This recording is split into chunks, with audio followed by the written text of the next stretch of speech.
Hi, it's Kathy Baldwin from Unlearn the Crap and Level Up Your Soul's Calling. You know how people say that time heals all wounds? Yeah, that's crap. Not if you've stuffed your grief so deep into your body that your body is screaming at you with anxiety, gut issues, migraines, or exhaustion. In this episode, I sit down with Hannah Darby. Hannah's an award winning holistic healer and a grief educator from the UK. She knows firsthand what it's like to suppress pain until your body finally says enough. She breaks down how grief gets trapped in our cells, how it messes with our digestion and hormones, and the exact process she uses to release it. We talk about the grief that no one talks about, not just death or loss, but the quiet grief of self-betrayal, people-pleasing, and letting your dreams die. This one is raw, real, and honestly freeing. So if you've ever felt stuck, flatlined, or like your body is carrying something you just can't quite name, keep listening. You're about to learn how to let go of the crap that's been holding you, literally, and finally breathe again. Welcome to Unlearn the Crap TV with your host, Kathy Baldwin. Unlearn the Crap TV is more than just a show. It's a movement towards breaking free from the disempowering structures designed to benefit the few at the expense of the many. It's about education, healing, and unlearning the detrimental beliefs that have been ingrained in society for generations. So now, please welcome the host of Unlearn the Crap TV, Kathy Baldwin. Welcome to another episode of Unlearn the Crap and Level Up Your Soul is Calling. I'm your host, Kathy Baldwin. And for those of you who are new to the show, let me share with you what we talk about here. Because CRAP is an acronym for Conditioned Responses and Automatic Programming. It is the beliefs, thoughts, and feelings that our mind and our body create. It is the electromagnetic connections between all aspects of us internally and externally. It is about the connection between those thoughts and feelings and those disempowering conditioned responses that will affect our heart, our gut, our microbiome. And yes, it is absolutely about how all of that internal work creates our external results. But it's more than that because we are also biochemical beings, which means that all of that crap that we suppress and hold in and don't process stays within our bodies, and it festers like our digestive system backing up. It is the same thing when we have emotional, mental, or any other issues that we are suppressing and not processing. And that's why this show exists. And I am so excited to have Hannah all the way from the UK here to join us. Hannah, before we get started, could you please tell our audience exactly what crap you needed to unlearn so that you could level up? Yeah, wow, where to start? I think, unfortunately, so many of us have to spend a lot of our adult life unlearning what trauma and experiences happened to us in our former years. And I'm completely agree with you that everything is interlinked. We can't work on our mind without it affecting our heart, without affecting our gut. And, I think we do too often try to separate these things, but when we're on a healing journey and trying to unlearn crap, we have to think of everything as a whole. For me, one of the biggest things I've had to unlearn is suppressing my grief. Yeah. Oh my goodness. I cannot wait to talk about this topic. But before we get there, could you please tell the audience who you are and how you serve the world now that you've unlearned that crap and you're leveling up? Of course. It's so lovely to be here with you and you with your incredible audience. I love listening to this show. My name is Hannah Darby, all the way from Worcestershire in the UK. And yes, it is where the source comes from. I I am an award-winning holistic healer and certified grief educator, along with a global best-selling author. And I help people navigate grief and deep emotional stress to unlearn the suppression of grief and be able to step forward in their life, in their new life, with confidence and clarity, and to really understand their true worth. Oh, such important work. Thank you for doing that. And thank you for being here on the show. Before we get too deep into how to unlearn and the suppression of grief, you obviously came about this through your own personal journey. Could you help me understand how you evolved and what brought you to specializing in releasing grief? Yeah, of course. I think for me, it all started back a long time ago when I was just 13 and my father died really suddenly of a heart attack on the sofa in front of me whilst I was taking him a cup of coffee. Um, and it's that has kind of just navigated and shaped the whole of the rest of my life. After years of severe kind of bullying all the way throughout education, that was really kind of like the excuse the pun, but the nail in the coffin, that just kind of really sent me down a self-destructive cycle that I knew the only person who was going to pull myself out of was me. Yeah. I cannot even imagine at the transformative age of 13, let alone a fully grown adult, being able to process that kind of trauma of that instantaneous death right in front of your eyes, unexpected. What did that do to you, and how did that play out in your life? Were you given resources, or did you become the queen of suppression? The soldier on, Barry, put on your big girl panties, you know.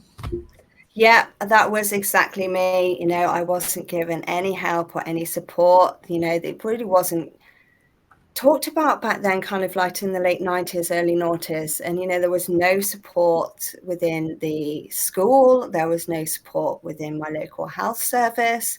Obviously, my mum and my family were all lost in their own grief, and we all deal with it in such different ways that it was hard to kind of like talk to them about it. So, and I wanted, to stay strong for her as well. So I just learned to bury it down. And the same way I'd learned to get through the bullies in school, I just buried it down, pushed it deep further, and carried on. I think it's a bit of that kind of British stiff upper lip in a way, that you just don't talk about our feelings and you just kind of get on with it. How how did that affect your life? What cost did you have to pay for that suppression and that not being able to deal with that grief? I And the think reason I ask, let me help you by being a little bit vulnerable first. I lost both of my parents 7 weeks apart. In that time, I became the sole guardian of my elderly grandmother. There was no time to process that huge grief because I had an elderly grandmother to take care of, a marriage that was in trouble, a family. There was so much going on that I had to just keep pushing it down. And I became the queen of suppression, and it was what eventually led to my full breakdown. How did it play out for you?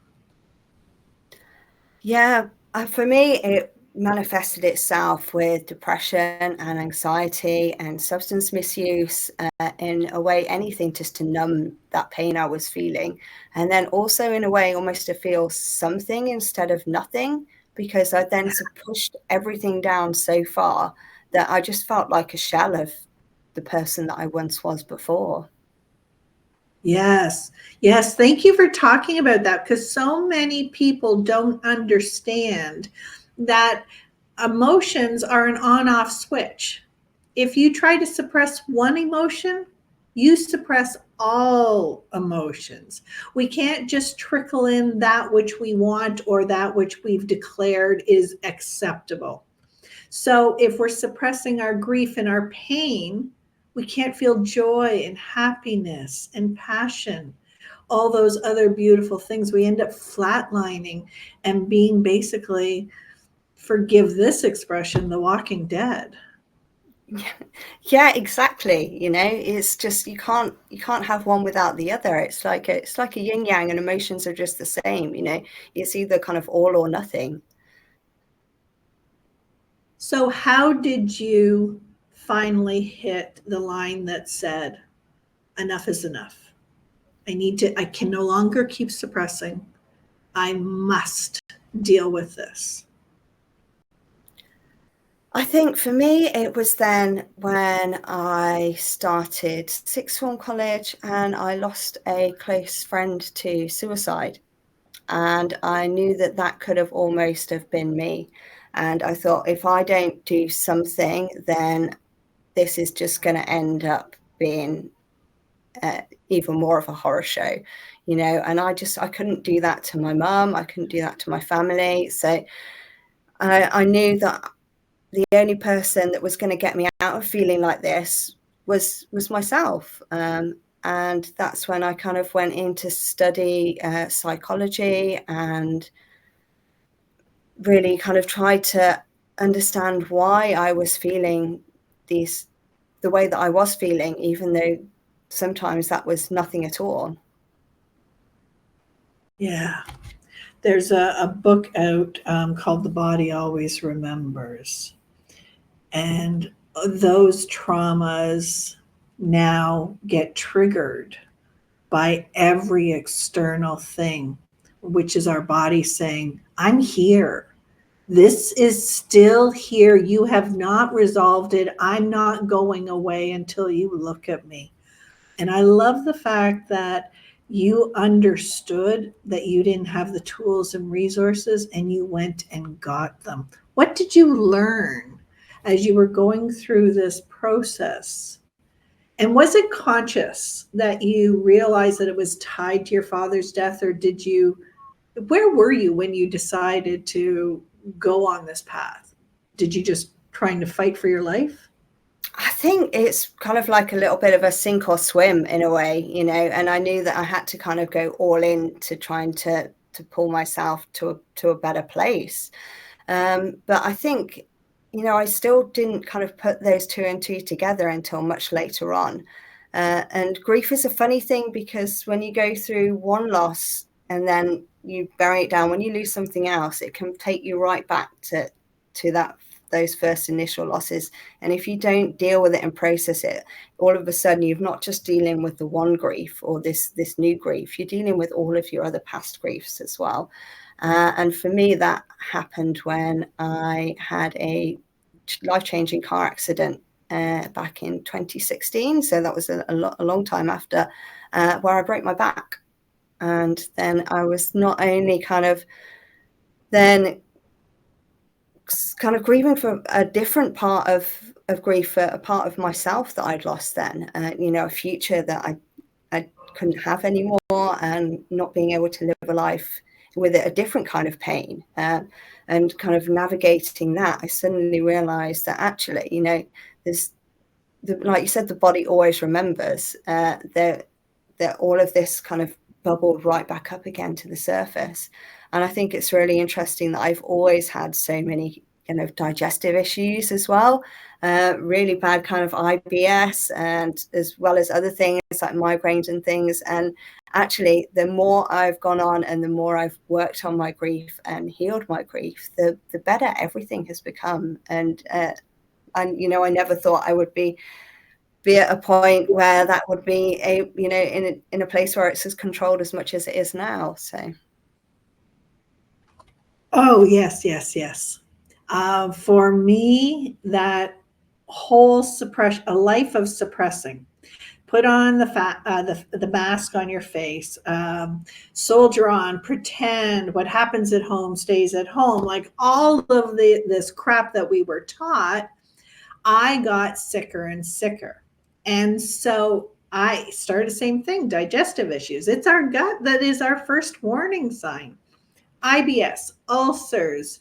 The doctors were looking for tumors and all sorts of disease to figure out what was going on.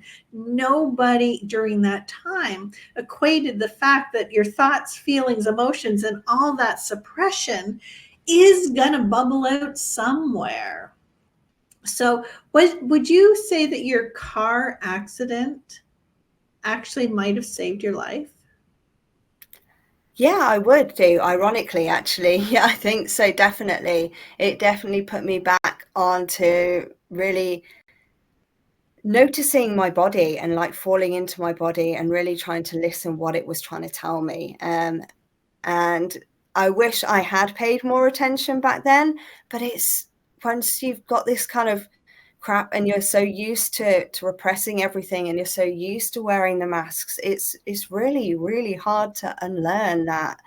And then it wasn't until finally, I think, in 2019 when I was diagnosed with ME, which I'm sure is probably kind of all interlinked to all of this too, that really was like the final wake-up call. And I was like, if you're not going to do something about this now, like my body literally did something for me, and you know, I just couldn't function at all. What is ME? So ME stands for myo, I can never say this, endothelios, yeah, or otherwise known as chronic fatigue syndrome. Let's go with that. And it's kind of a complex disorder that affects kind of every part of your being. It goes so much more than fatigue. It's a sore throat, it's brain fog, it's muscle aches, pains, it's a kind of an all life kind of disability, really. And for me, you know, there was a lot of fatigue. It brought back a lot of kind of the chronic pain from my car accident as well, and muscle aches. I had my glands just like swelled up massively. I, a bit like you, I went through masses of different tests and things, you know, and there wasn't any one thing that they could find. So then that's kind of, it's an end of the line diagnosis, and that was what I ended up with. But I'm so thankful in a way that I did, because it really kind of made me reevaluate my whole life again and really think about that grief is so much more than bereavement. I think we all talk about grief and think about the first thing you kind of comes to mind is death, but there is so many other different forms of grief, and grief is kind of tied to anything, any loss, and including losing parts of ourselves. And it was such a kind of like wake up call to, it really had me feeling like that little 13-year-old girl that lost her father all over again, with those kind of losses. And that's when I realized, even though I thought I dealt with the grief from my father, I really hadn't.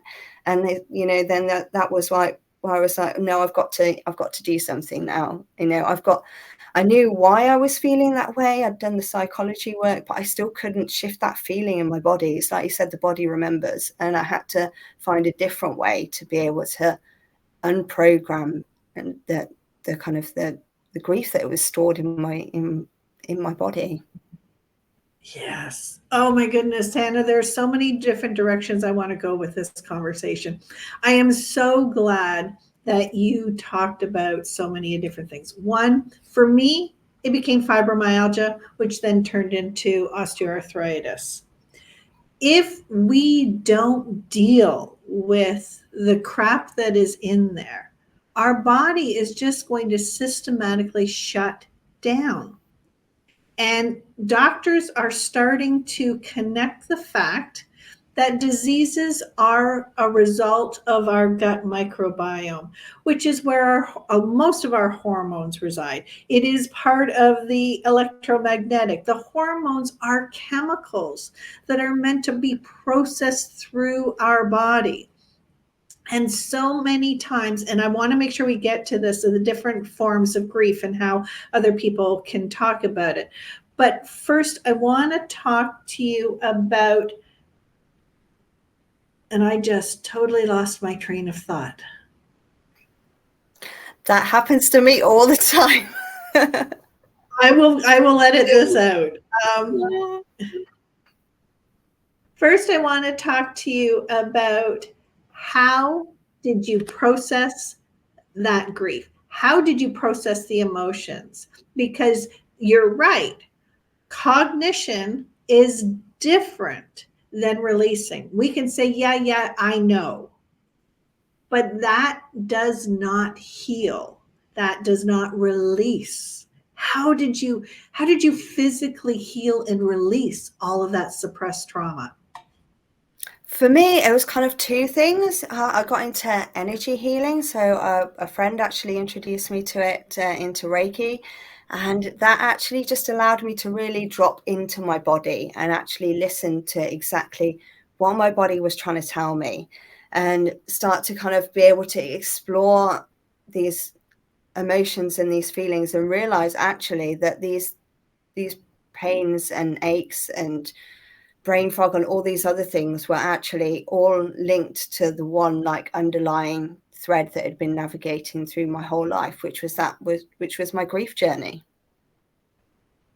I'm so excited that you talked about energy healing. I was one of these people who was taught and believed. I was born way ahead of you. I was born in 1965. So we were like so far into the old way of doing things and trusting the doctors and all of that. And energy healing was the farthest thing.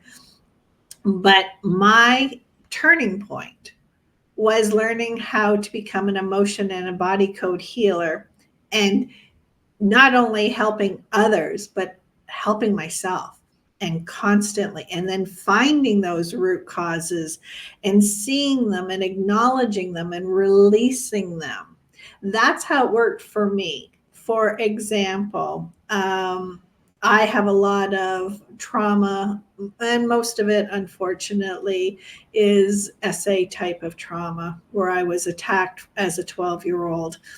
And my uterus, my digestion, I had fibroids and cysts. And even after a full hysterectomy, my uterus carried the energy of all of that. And so when I could see, this is where I was holding it, and this is what was happening. And it was just the understanding that it was there, and the acknowledging it, appreciating it, seeing it, feeling it, that it released. What was it like for you? Yeah, very kind of similar in a way, but like obviously slightly different. I mean, it just you need to see it, you need to acknowledge it, you need to kind of thank it for showing you that it's trying to teach you something, and that for me, that the grief that I was carrying was all rooted in love, and that was a big kind of remembrance. And a lot of mine was carried in my spine, not just from my accident, but from my shoulders and my neck as well. And the spine is kind of like our stability. It's what keeps us upright.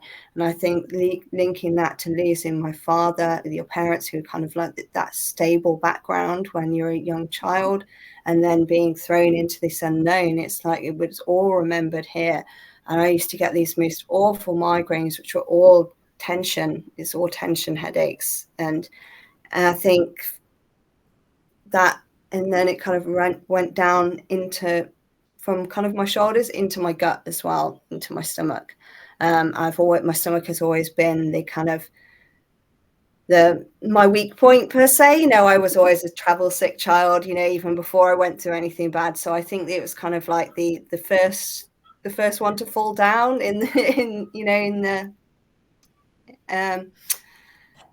kind of in the body, you know, we're processing that trauma. It's because it was the weak point, you know, that was the first one to go. And then kind of just working its way up and then dropping into my body. And I just suddenly realized how often I was just holding my shoulders forward and just really tense all of the time without even realizing it. And then when I was doing the energy healing, you know, that was kind of like one of the only times that it did start to relax. I mean, I've done a lot of physiotherapy and kind of things like that anyway, but there was nothing kind of got to the root of it like that did. And it's just, I could just feel this kind of massive energetic release. And then after that, just everything felt so much looser. It's amazing. We were taught that anything that wasn't physical or could not be quantified had no value. But the root of everything, whether we're talking quantum physics or emotional healing, is the energy. I love that you are putting this in. Okay, so one of the things I want to talk about is there is a belief out there on how we handle people who are dealing with grief. So you had said that your mother and your family had their own grief. And so they were going through their own journey and you didn't have resources. There is something that I keep hearing over and over again, and that is I don't want to upset the person by bringing up the loss.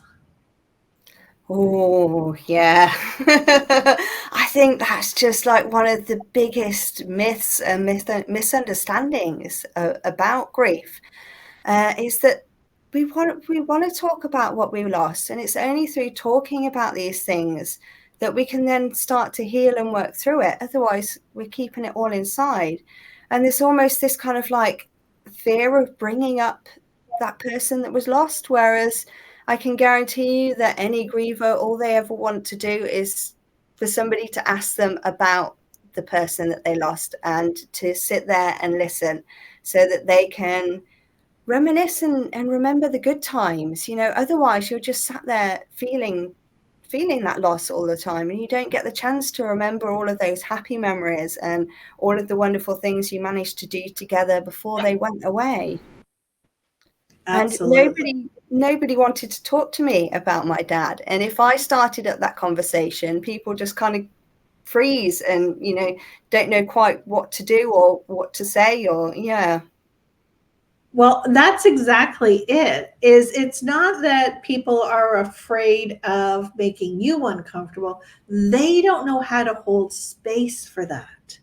They don't know how to process their own feelings, their own discomfort, because as a society, we were not taught how to deal with grief and pain. We have this crazy misconception that life is supposed to be easy. We're not supposed to have uncomfortable feelings or have challenges, but that is just total crap. Life comes with all of it. So let's start with how do we help others that are struggling with grief and pain and protect ourselves? What is the best way that we can be of service to those who are grieving? I think it starts with the self and realizing that grief is unfortunately an inevitable part of life. You know, everything that comes into existence goes out of existence in some way, shape, or form. We can't, and it's something that we have no control over. And I think this is a big thing that it comes down to, is that humans just like to be in control of everything all of the time. And grief, kind of, there is no control in grief. It removes, and we kind of are striving to try and kind of hold on to something and to try and keep that control. I've lost my train of thought now. One of the things that I like to talk about all the time is the fact that we live in a universal law of polarity. Yeah. And you cannot have deep, deep love. And then when that person or that source of love is gone, whether it's death, divorce, any other way that we lose that source of love, that we're not going to feel the same amount of deep grief. And if we as society can understand that it's the love that we're losing, and help that person see and feel and experience that love now by helping to remember, by sharing and talking. Is that how you would recommend that we help people through their grief? Yeah, definitely. And, you know, one of the biggest things about grief is that it needs to be witnessed. And if we haven't got anybody to share it with, then, you know, that's a big step in the kind of the grief healing journey that you just can't even get a chance to move past. And I think a lot of it is that innately, kind of, so many people are kind of scared of death. I think there's just this fear of death, and by talking about it, or by talking about grief, we're somehow kind of inviting it into our lives, which is just completely ridiculous.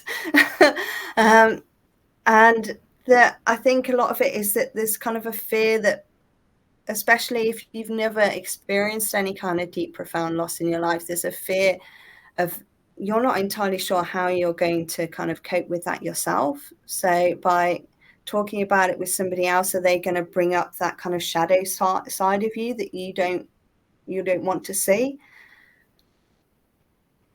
Yes, but it could also be that we as a society haven't processed our own grief and we've done our own suppressing. And if we are going to meet you and witness you in your grief, it's going to bring up our own grief. And we're probably still so good at suppressing everything that we've been dealing with, that how do we be there to witness it? And this is why it's just so important to have these conversations and kind of break down these barriers, and just get people talking about grief. And even if you've not been in any grief yourself, there's no reason why you can't start thinking about these things and like preparing yourself. Not that that is going to help in any way, shape, or form, because grief is a deeply personal process, and it's so different for every single one of us.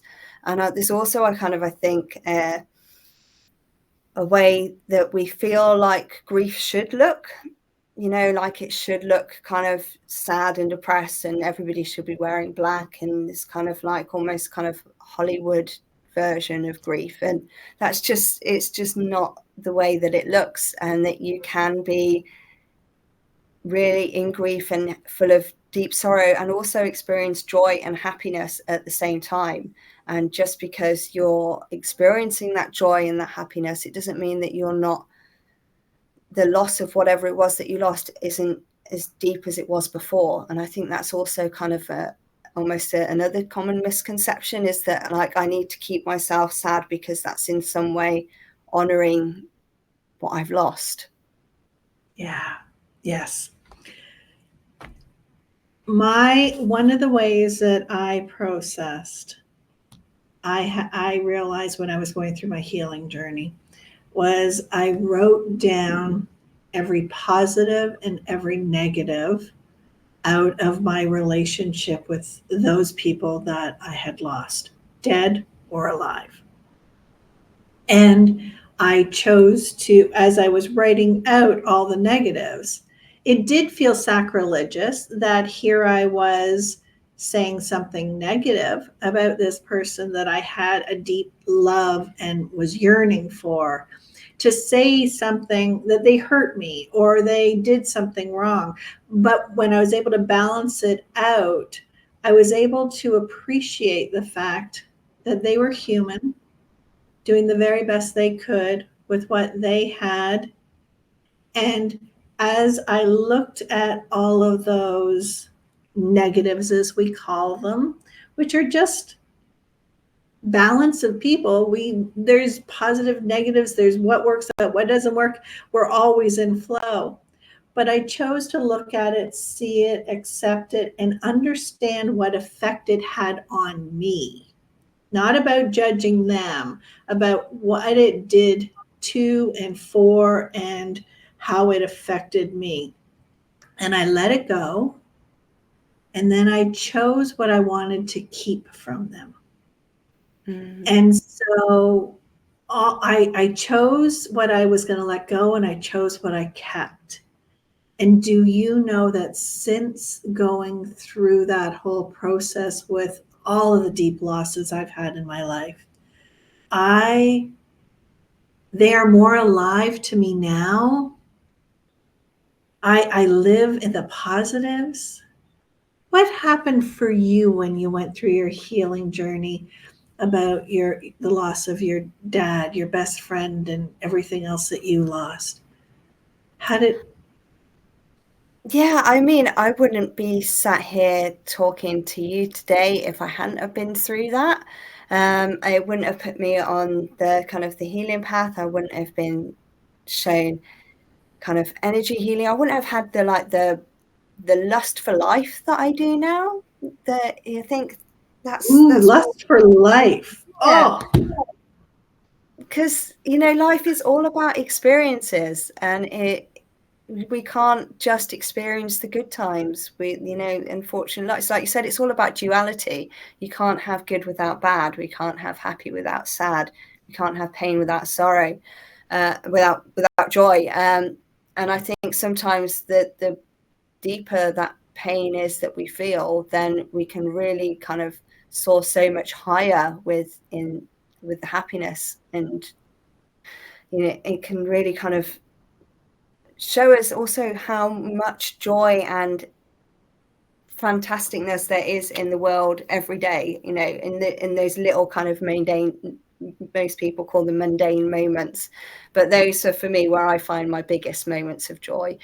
Just being able to hear the birds every morning, sitting in bed and having a coffee with my husband, all of those things that just appear kind of normal are where the true beauty of life really lies. And I think if I hadn't have kind of experienced that deep, profound loss at such a young age, which I think had a big part to play as well, because we are more resilient when we're younger, and I think we're more inclined to ask those harder questions, and we're not so kind of narrow-minded in a way. I think that just allowed me to expand the way I see the world, and really to grab hold of every opportunity that has come past me since.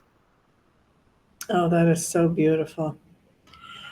Grief is also ancestrally in our DNA, because grief is an emotion which creates a chemical response. The chemical responses change the physical DNA of our body. And as we go through the generations until it is healed and released, we are passing it on.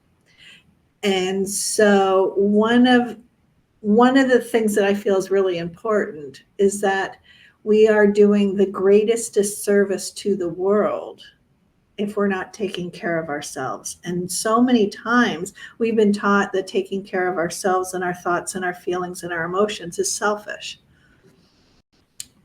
But for me, I found one of the hardest things I ever dealt with was one of the last things my mother said to me before she died. Was she expressed deep regret for life that she hadn't lived. And my mother's death was sudden and unexpected and unplanned, like your father's. So I had no idea how powerful that was.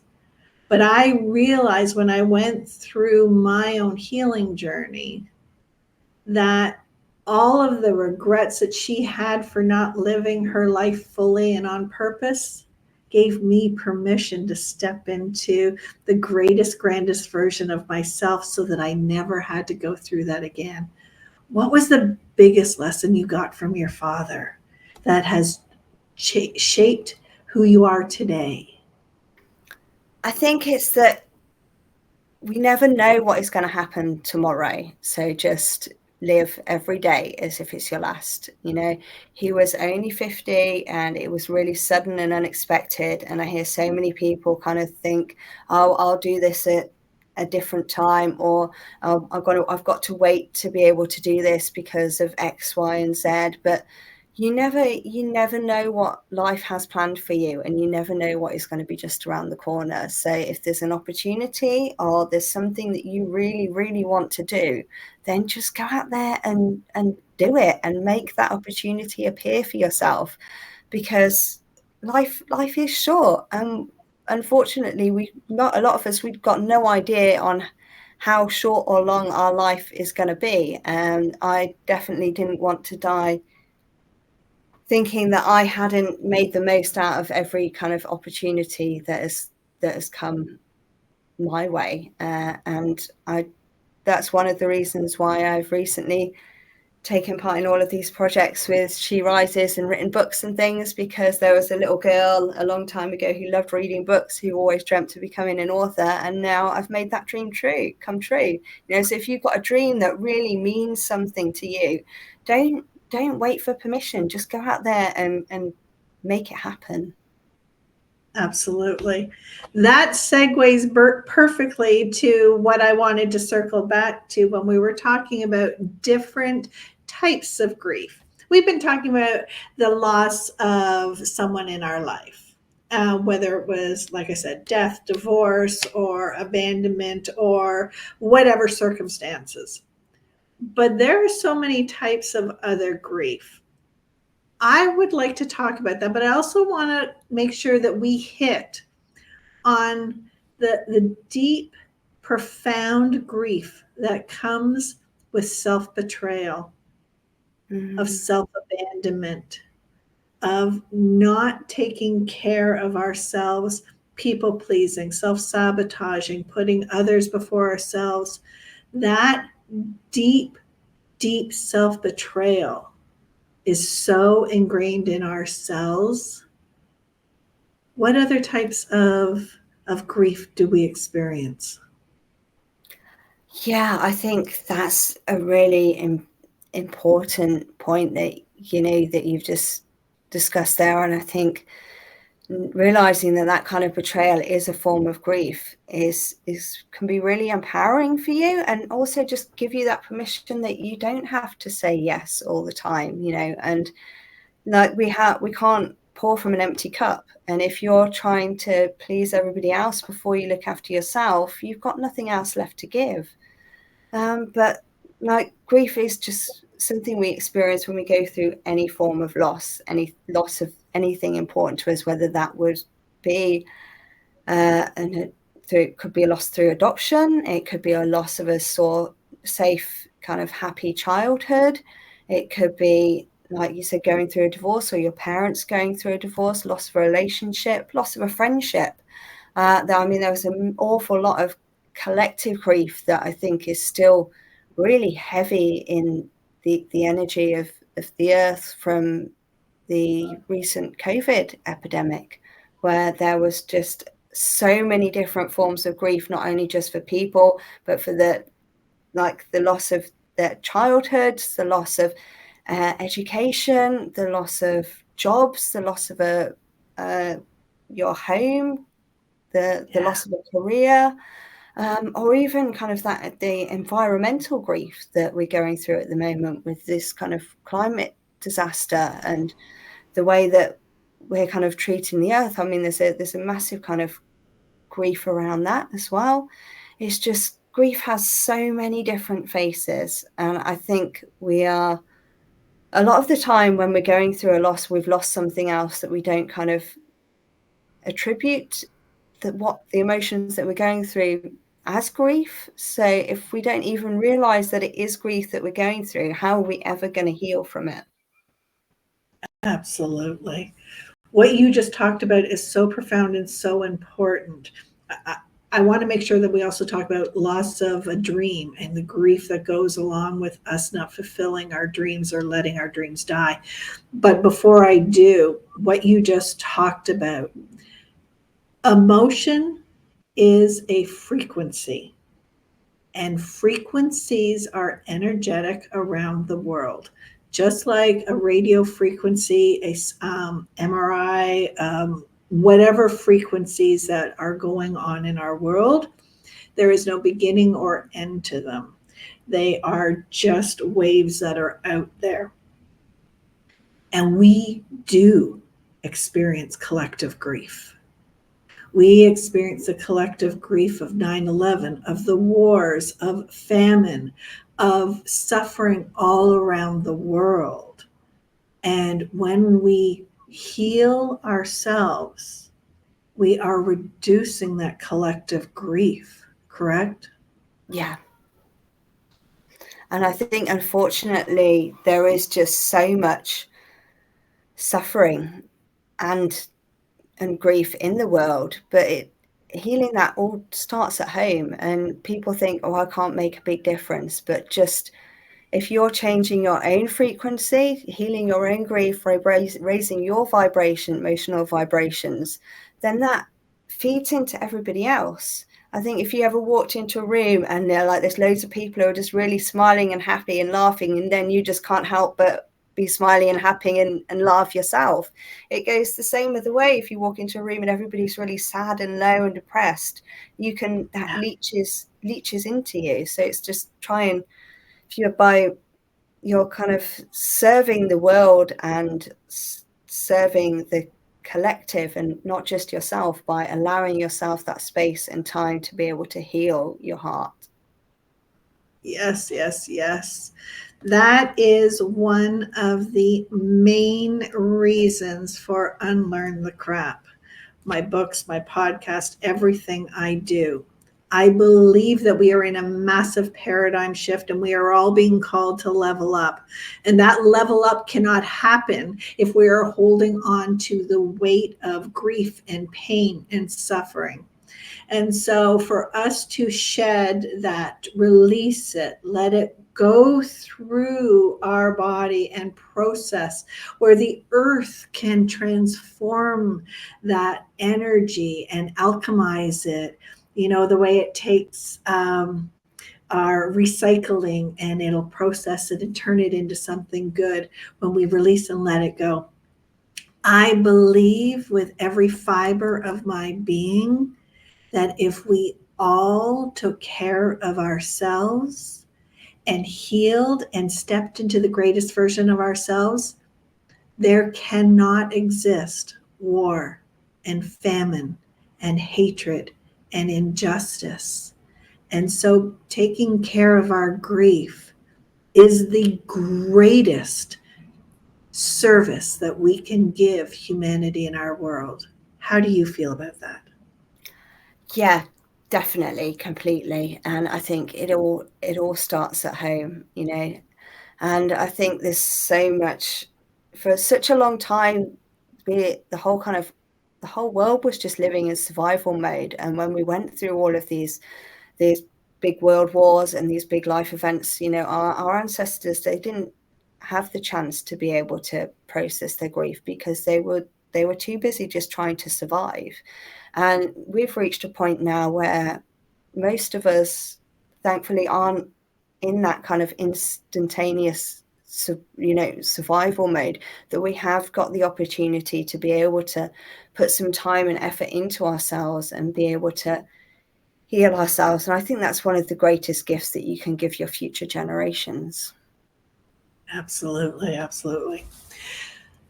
What do you recommend? If you could give advice to the listener right now, how would you recommend that they begin the process of uncovering and healing any suppressed grief and trauma that they have trapped within them, even if they think they've been there, done that, and they've resolved it? What advice would you give? I think one of the best places to start is by creating your own kind of personal loss timeline. And I think if you write a list with a date of everything that you've ever lost in your entire life, I think you will be massively surprised at how much grief you've actually experienced in your life. And then by kind of uncovering the list of things that you've lost, you can then identify what needs to be worked on and what can help move you forward. And it's remembering as well that grief doesn't stand on its own. It all stacks up. So kind of the more you've been through, the heavier it's going to be. But the light on the other side is going to be that much brighter. Yes. So, how do you help people, those who are afraid to look at their grief, who feel ill equipped or overwhelmed, and they just don't even understand? Because, as far as I'm concerned, every single one of us needs help. And your expertise is in helping us deal with our grief. How do you help us? How do you help people? So I use a unique kind of blend of my professional and my own personal lived experience, which I think is really important, that I do really know what you're going through. I've been there and I've walked in it myself. And by kind of blending that science and spirituality, the energy work with the psychology, and bringing in the heart as well, it really, you can get kind of healing on all of those levels, which is how I came up with my unique method called H.E.A.L, which I use with all of my clients, which stands for H, healing the relational wounds, because all grief is relational, even if it's just the relationship with yourself, because grief is when we lost something that we cared about. E is expressing anger and pain, because if we hold on to the anger and the pain, we can't move through it. And I think there's a common misconception that anger is a negative emotion and it's somewhere that we can't go. But feelings are just feelings. They're neither good nor bad. And they're just trying to show you something and teach you something. And the more that you suppress it and don't listen to it, the louder it's going to shout. A is accepting your new reality, because grief sends us to a place where we didn't expect to go and we weren't anticipating to be in. And it's about kind of learning that how to live and survive in this new world that grief has thrown you into. And finally, the L stands for learning to live and love again, because grief is just, sometimes it's just love with nowhere to go. And that love, not just for others, but also love for ourselves, and that you deserve to give that time and attention to yourself, to be able to heal yourself, and then being able to kind of being able to live your life to the full again, Oh, I love that. I absolutely love that. I'm in Canada. You're in the UK. Are you able to help people around the world, or are you only able to help people who are close to you? No, I work with clients all over the world with the magic of the internet that we have nowadays. In the same way that I'm sat here talking to you, I can hold a space for my clients just as well in the virtual world as I do in the physical world. And sometimes people almost find it easier, because if you're going through and sharing something that is deeply personal and is going to affect you in ways that you may not anticipate as well, I think that sometimes that's easier to do when you're in familiar surroundings, if you're in your own home, in your own space where you feel completely comfortable. I often find that people are able to get a much kind of deeper and more profound level of healing in that sense.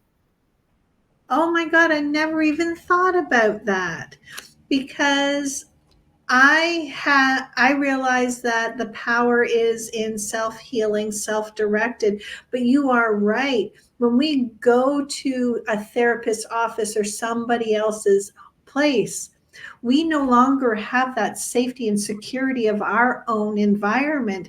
And yes, being in that safe space that is our home, our choice of where we are, how we are, and that gives us the ability to let go of things instead of everything being uncontrolled in another environment. That's amazing. I never thought of that. Yeah, and I think that's the wonderfulness of like energy works. When you're working with energy, energy is everywhere, So I don't have to be in the same room as you to be able to deliver a healing. And sometimes I think that it can be much more profound from my sense as well, being a therapist, because I'm in my space without you coming into my space or me having to go somewhere elsewhere. So I'm feeling really comfortable, and that feeds off from my energy into my clients as well. Oh, I love the way you express that. Hannah, there are going to be so many people who are listening to this and are identifying with you and are connecting with you. How do they find you? So I've given the lovely Kathy all of my details, but you can find me on social media. I also have my own website, which is www.healingwithhannah.co.uk. I'm currently in the process of kind of updating that with all of the wonderful magical things that I'm currently doing at the moment. So just reach out and start a conversation. I love having conversations about grief. Whether you end up being my client or not, I would be more than happy to have that conversation with you. Thank you so much for what you do. Thank you so much for being a part of the Unlearn the Crap. I know that what you are doing matters, and you are making a huge difference in the world and helping others to be able to release it so that they can show up to the best versions of themselves, which is just going to make the world a much better place. Thank you, Hannah, so much. Thank you so much for having me. It's been an absolute pleasure. Absolutely. For all of us, I believe. And for those of you who are listening, don't forget, always remember to challenge everything so that you can achieve anything, because your soul is calling you to level up and the world is waiting. I'm Kathy Baldwin. I'm your host, and this has been another episode of Unlearn the Crap and Level Up Your Soul is Calling. I'll see you on the next one. Thank you for listening to the Unlearn the Crap and Level Up podcast. If this conversation spoke to you, please like, share, comment, subscribe, and leave a review. That simple act helps amplify this important work of unlearning the crap that holds us back. This show is built on the foundation of my 3 books: Unlearn the Crap and Level Up Your Soul is Calling, a roadmap to release what no longer serves you; How I Unlearned My Crap, which is my raw story of breaking free and the patterns that I needed to unlearn; and the 3rd book, The Unlearned Life, an AI-powered ritual system for truth transformation and personal empower. If you're a podcaster or you want to be, this is for you, because 85% of podcasts fail, not because of the message isn't powerful enough, but because the back end can be overwhelming. I created the Finally Podcast automation system so your voice doesn't become a statistic. Your message is too important to be silenced by burnout, tech chaos, or even wasted time. My mission is to support not only my guests and you, the audience, but also every podcaster who's ready to level up. So until next time, keep unlearning, keep leveling up,